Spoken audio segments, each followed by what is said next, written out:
Good evening, everyone. Welcome to the Crimson Carnival, not to be mistaken by what I later found out after creating this channel was the video game DLC of some video game. I forgot what it was. On this channel, we will be, I will be reading scary stories and doing all types of scary related stuff, spooky stuff, because I love Halloween, and on this channel we'll make Halloween every day. Now, eventually, I want to do more than just scary stories, but for now, we're sticking with scary stories. I'll post another video of like a roadmap of my plans. I don't expect to get super big, but I'm doing this out of a hobby. I like spooky things. Alright, now that we got the introduction out of the way, let us start with what we'll be doing today. In this video, I will be reading 3 scary stories. Let's begin.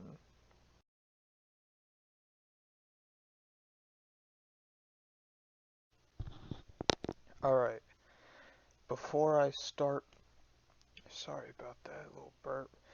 Before I start the first story, I forgot to mention a few things.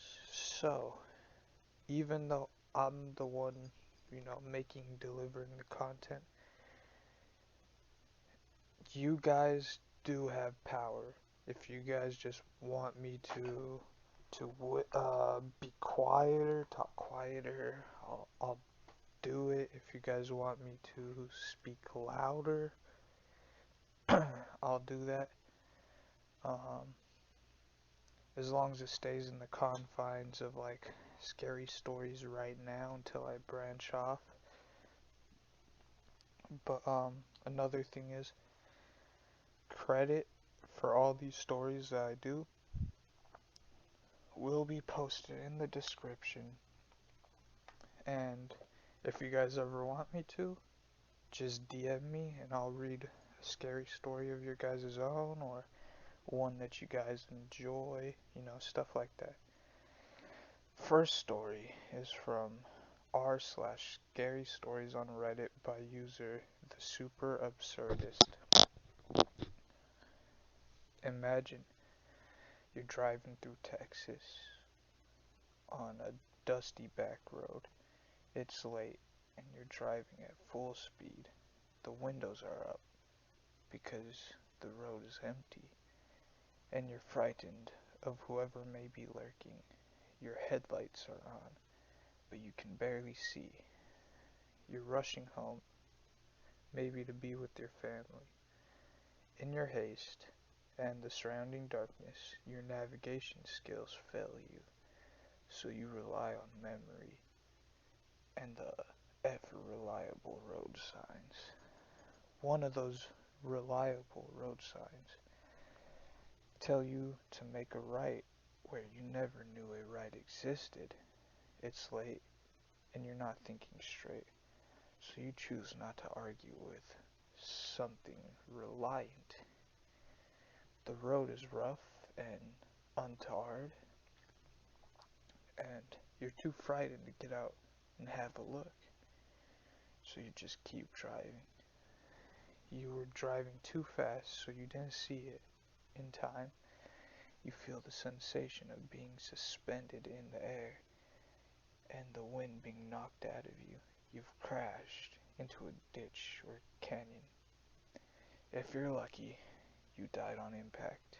If you're not, you survived the crash but suffered life-threatening injuries. There is no help coming. You slowly bleed death or die of hunger, thirst, or exposure. You're just another victim of the wrong way, man. Beginning in the mid to late 20th century, random disappearances occurred around Texas involving the back roads that left a lot of residents frightened. While searching the back roads, authorities found a large ditch, a mass grave filled with the battered remains of cars and littered with scattered, mangled, and broken corpses. Further searches brought more ditches. No one knew who dug them or how people ended up there. Answers soon came. A man was driving late one night when he saw a sign that directed him the wrong way. But being on these roads since he was a boy, thought he read it wrong. Looking through his rear view mirror, he swears he saw the sign walk away from the edge of the road. He blamed it on the fact he had been drinking, but a week later it happened again, and this time sober. He realized there were never any signs on that part of the road. The wrong way man became known and is said to be thin, skeletal thin. He is grayish with a large, flat, square-shaped head, which he uses to mimic road signs. No one knows if he digs the ditches or if he just leads his victims to them. Not all victims were found in ditches. Some were led to the middle of nowhere and vanished without a trace or sign of struggle. It is not certain whether he tracks down his victims or another entity comes to play here.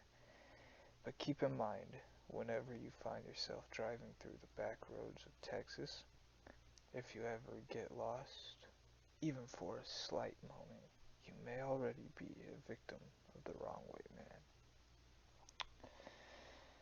Man, it's crazy. Imagine driving through a road and just seeing that. Man, makes you think. Alright, we will be starting the next story.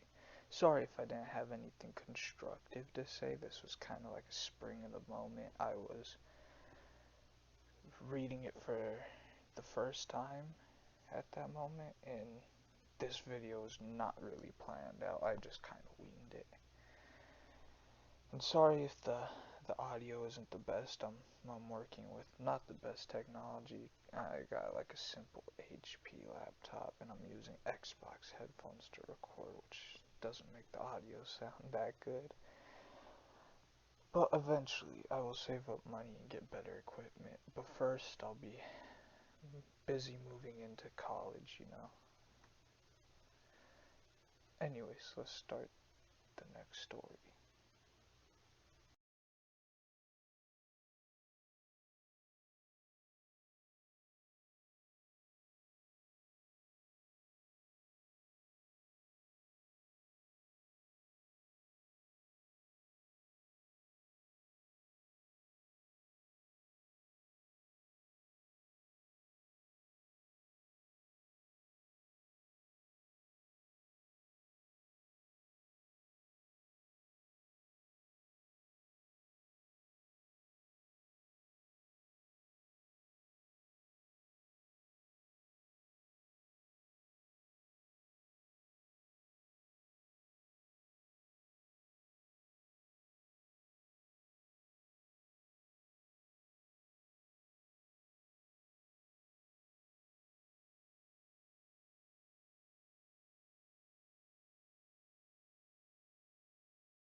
The second story we'll be reading today is called I Think Something is Following Me by Redditor administrative underscore dot 98.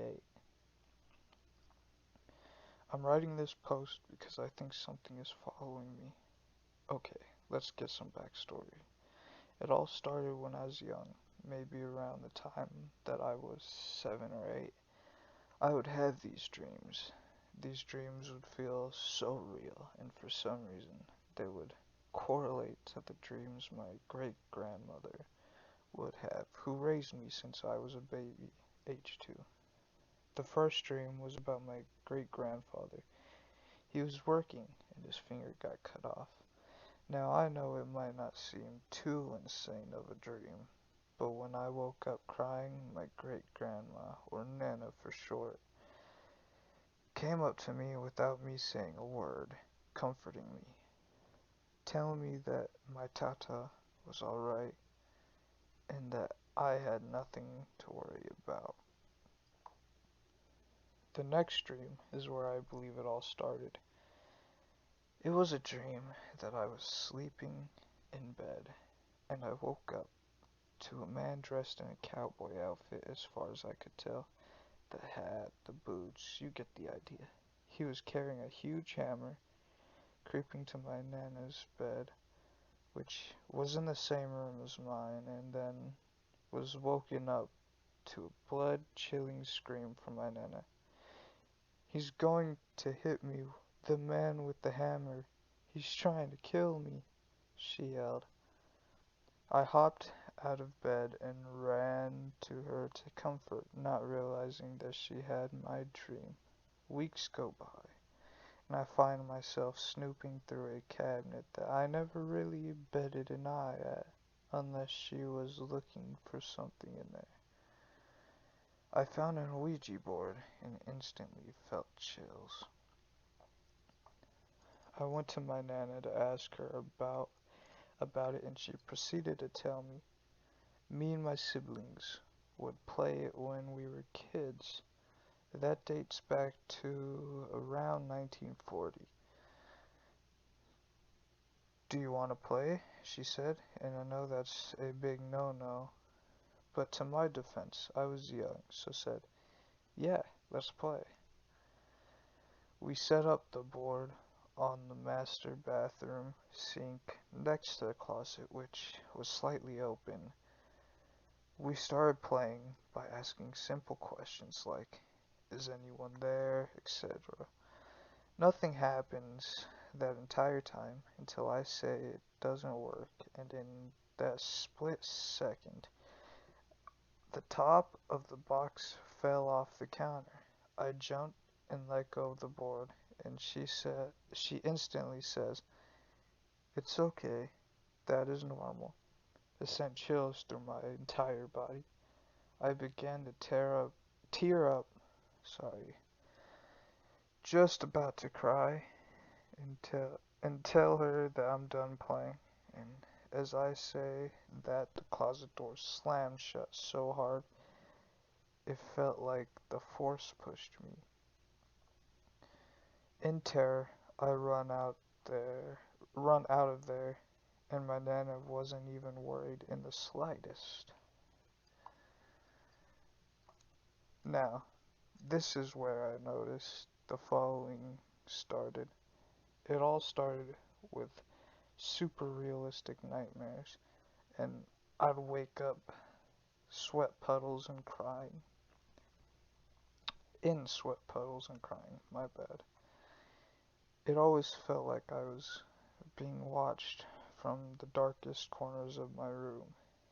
Some feeling of terror always lurking with me through every day. I started to see shadows peeking at me through the corners, and at first I played it as paranoia. But as I kept seeing it, I knew that my eyes weren't playing tricks on me. Then it approached me.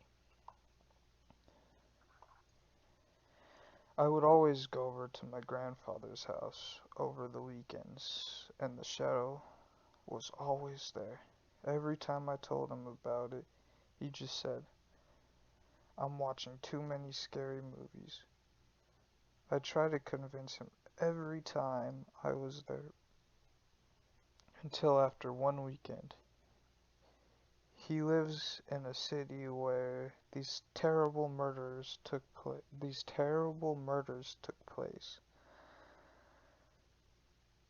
There was even a movie made about it. If you're interested in it, you can look it up. The Changeling, made in 2008. I had more dreams, but these stood out these stood out to me. So it starts with waking up to my TV being super loud. I then see my door slowly creep open and a shadowy a short shadow slowly moves to the TV and it shuts off. Now the only thing illuminating my room was the street light. So, me terrified naturally, I cover my head with my blankets and then peek after maybe 30 seconds, and what I seen made me realize I had a issue on my hands. It's sitting right at the foot of my bed, just staring at me with the blank face, no features, no depth, or any creases. I then go under my sheets again, and this time I just fall asleep, hiding from the shadow burning into my memory.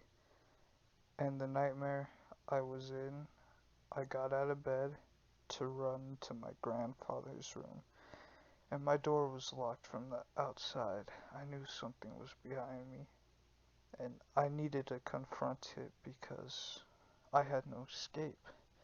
Slowly, I turn around and see three children in black and white dresses from the early 1940s, I assume. They just inch towards me, and finally, I ran out the door to escape. I wake up to my grandfather calling me, so I go to his room, and he looks at me in horror. He proceeds to tell me he's seen me walk into our spare room quickly and not come out, so he called for me, but I came from the opposite direction. Finally, he seen the entity I told him about. He then started seeing shadows just like me, so it came to a time where I decided to investigate what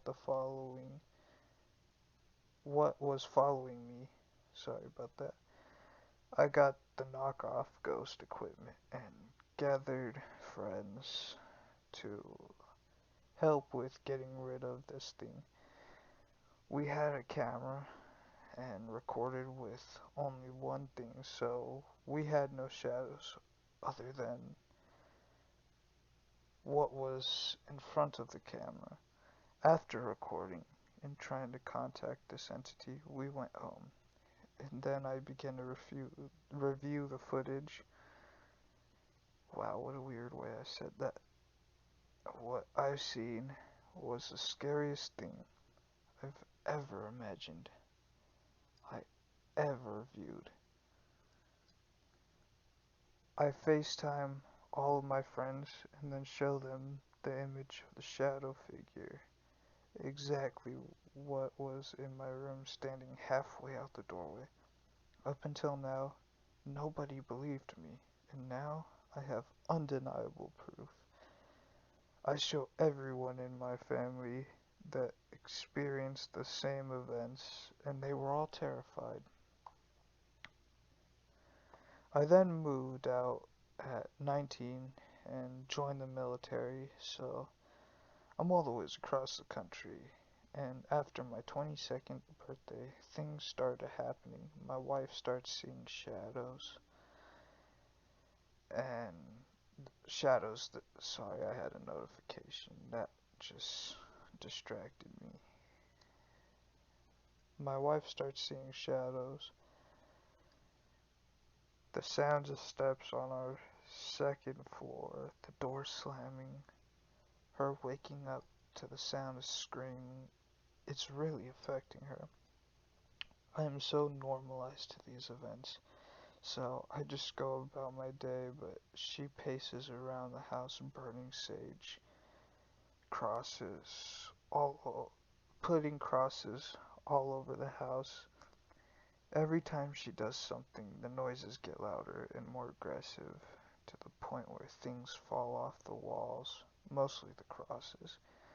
It's gone too far. My son was born recently, and we just see him looking to the corners, crying, and all these events are going on in his life. He's so vulnerable. I don't want him to get attacked or hurt him. So now I stay up writing Reddit stories, watching them sleep, making sure they're safe. I've been asking for suggestions to help, and I've tried so many different approaches, but nothing works. I'm taking things into my own hands now. I don't know how or when, but in my attic I found the Ouija board. So I'm flying back to the house it all started in, and I'm burning them both. The story was not only to share my experiences, but if I don't come back, people know what happened. I'm hiding this on a flash drive where my wife could find it, only if she was cleaning my drawers out. So wish me luck, and I'll update you on the next post. Babe, if you're reading this, I'm sorry you were affected by my curse. I thought it was far enough it would all end. Wait, my bad, sorry. I thought if I was far enough it would all end. I love you. Sorry if my reading got messed up quite a bit in this story. Um, I'm a little dyslexic, not as much as other family members of mine, and I've mostly overcame it, but every now and then it happens, and when it happens, it kind of messes me up for a while. And not to mention, I got a notification right in the middle, blaring in my ears and my headphones when reading this. But anyways, about the story. Yeah, that was crazy. And from mythology of Ouija boards, he made a huge mistake by not saying goodbye when they were doing the Ouija board and just running off. And if you, I'm not like I know a lot about Ouija board mythology, but I'm not sure if burning an Ouija board would stop it. If any of you guys know more than I do, let me know. Would burning an Ouija board stop the activity, or would it still continue because you never said goodbye to the spirit? And just in general, don't don't mess with the Ouija boards unless you are prepared for for the consequences. But that goes with everything, you know. Just if you're gonna do something, think about the consequences and um, think whether or not the consequences is worth it. If it is, it is. Like personally, for me, if this was real, well, not this specific story, but if Ouija boards are real, I believe in spirits. Not sure about Ouija boards, maybe they are real. But I believe in spirits. My family and I have had some paranormal experiences, but I'll share that eventually on this channel. Not sure when. Um, where was I going with this? Yeah, I'm just not sure if Ouija boards work. Maybe they do, maybe they don't. I think most of the time they don't work, but I do think they work at times. I think it all just depends, you know? And I think it's less about the game and more about if the spirit knows how to use it, and it's just, common knowledge and whether they want to or not. I don't think it actually opens any portals or anything unless you don't say goodbye. I don't know. Alright, on to the next story.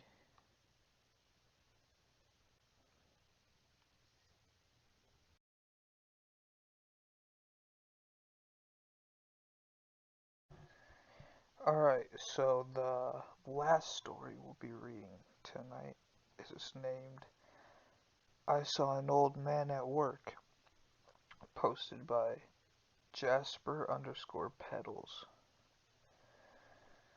Hello, my name is Sammy. I've only just recently started working at Mr. Gas station. I've worked there a little over a month now, and I don't see myself quitting or leaving anytime soon. The job is a pretty great one overall. I spend most of my time sitting due to us having a Maverick just right across the street from us, which gets far more business. So most of my time is spent sitting or wiping a counter down occasionally. The best part is that the cameras in our store are actually down and have been for a while. Apparently the DVR just stopped working and our district manager has yet to change them. But that's besides the point. But it also leads into why I'm scared to tell the story. But honestly, I'm not even sure if I'm making it up or not, or if I'm just not paying enough attention at work, which I already wasn't, but this is just different. I was working my normal 2 p.m. to 10 p.m. shift, which was the closing shift due to the old store manager passing away. When the new one took over, we went from being a 24/7 gas station to only being open until 10. And like most nights, I was closing alone. I was planning on grabbing some jerky on my way out as well as an energy drink. I was thinking about it the whole day and was even talking to my assistant manager, sorry if I butcher this name, Ilaria, about it, as she's the one who taught me about the cameras breaking and her stealing habits. However, she wasn't staying with me until closing. In fact, she was off at 6. However, due to it being a really slow day and us already completing our mid-shift duties, she decided to clock out early. Alara is a mother of 3 and her husband has been having heart problems recently. I think he actually died a few times and got brought back to life. I don't know. It's just what some of my coworkers told me. So I didn't complain when she clocked out an hour early to be with her family. The night progressed as it always does. One customer every 20 minutes with a massive pickup in people coming into the store at 8 o'clock and then slowing back down. What was weird was that it was slower than normal. It had almost been an hour since someone came in and I was only 30 minutes from closing. I really needed to use the bathroom, so I quickly went in to do my business. So I was in the stall when I heard the bathroom door open and a man walked in. Now, to be perfectly honest, I'm very embarrassed when it comes to using bathrooms in public. So I try to hide the fact I was there. But every 3 minutes I didn't hear anything. No, after 3 minutes I didn't hear anything. Sorry. So I assumed it was just a customer trying to alert me that they were waiting. So I quickly finished up, flushed, and exited the stall. Unfortunately, to my horror, an old man was standing at the urinal. No one else had come in, so he had just been taking a piss for 3 minutes. What was especially weird was that I didn't hear anything. I have pretty great hearing, and the bathroom was very reverberant. So I should have heard at least a few drops. I put my thoughts aside and just simply washed my hands and exited the bathroom to resume my work, which was going to be closing duties, as again, it was 30 minutes to close. So I waited for the old man because I didn't want to start closing fully until he got out.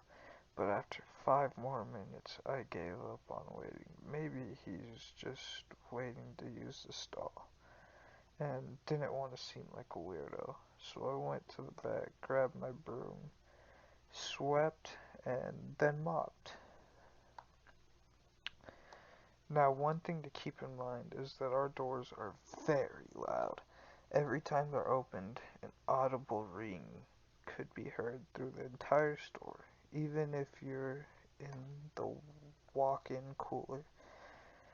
So imagine my surprise when I finished sweeping and mopping, and the whole store were we are 5 minutes from closing. I'm counting down the lottery, and not a single person has entered or left the store. I begin to grow concerned. However, unless we need to use the bathroom ourselves, employees are not permitted to enter the bathroom if a customer is in it.